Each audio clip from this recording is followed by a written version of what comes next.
حدیث مبارک صحیح مسلم۔ رسول صلی اللہ علیہ وآلہ وسلم نے فرمایا، آزار کے اوپر سے حائضہ عورت کے ساتھ مباشرت۔ حضرت عائشہ صدیقہ رضی اللہ تعالیٰ عنہ سے روایت ہے کہ ہم ازواج مطہرات رضی اللہ تعالیٰ عنہ میں سے اگر کوئی حائضہ ہوتی تو رسول صلی اللہ علیہ وآلہ وسلم اس کو آزار باندھنے کا حکم فرماتے تھے، پھر آپ صلی اللہ علیہ وآلہ وسلم اس کے ساتھ مباشرت فرماتے۔ صحیح مسلم۔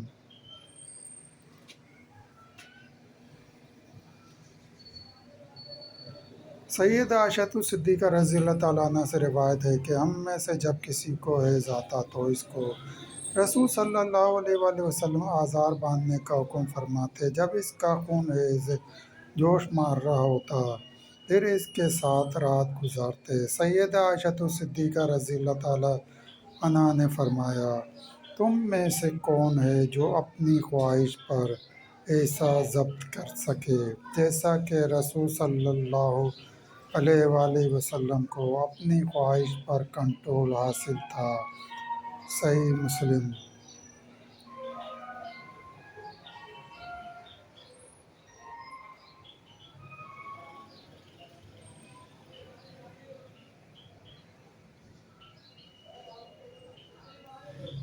ام المومنین حضرت میمونہ رضی اللہ تعالیٰ عنہ سے روایت ہے کہ وہ فرماتی ہیں کہ رسول صلی اللہ علیہ وآلہ وسلم اپنی عورتوں کے ساتھ مباشرت کرتے آزار کے اوپر سے، اس حال میں کہ وہ حائضہ ہوتی۔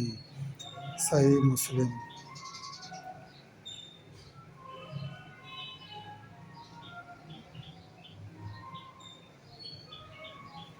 حائضہ عورت کے ساتھ ایک چادر میں لپٹنا۔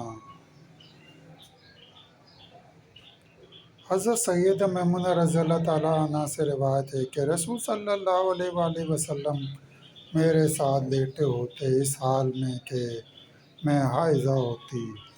میں اور آپ صلی اللہ علیہ وآلہ وسلم کے درمیان ایک کپڑا ہوتا۔ صحیح مسلم۔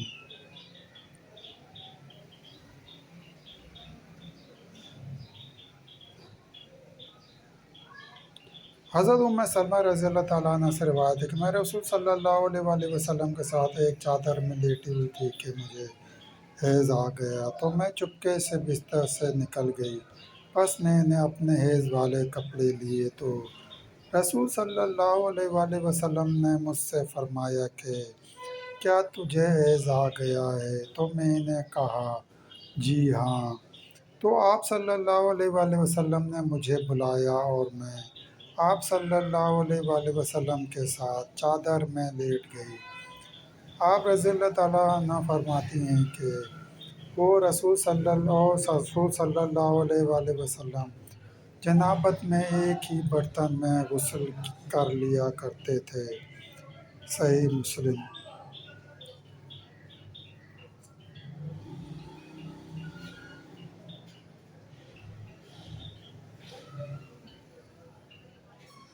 دوستو، سلسلہ ابھی جاری ہے۔ مزید حدیث مبارکہ سننے کے لیے چینل کو سبسکرائب کریں